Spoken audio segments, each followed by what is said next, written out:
ăn ở chữ tây pha ni hem cái nắng thơ lúc thơm pha ninh sương lang sang lý lạc yang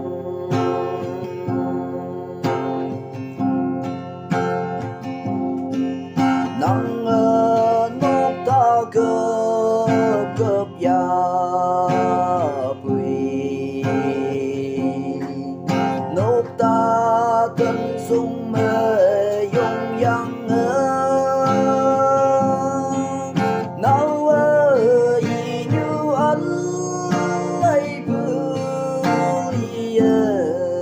tàu nắng anh hay tan nắng kỳ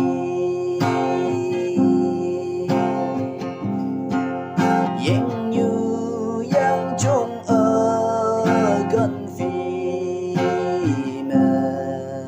như ông dùng thu ngờ ta chạy phá ta hi sẽ hăng nghi hà nội xin lòng sang lý lạc yang chính mây lâm linh lấy ý cây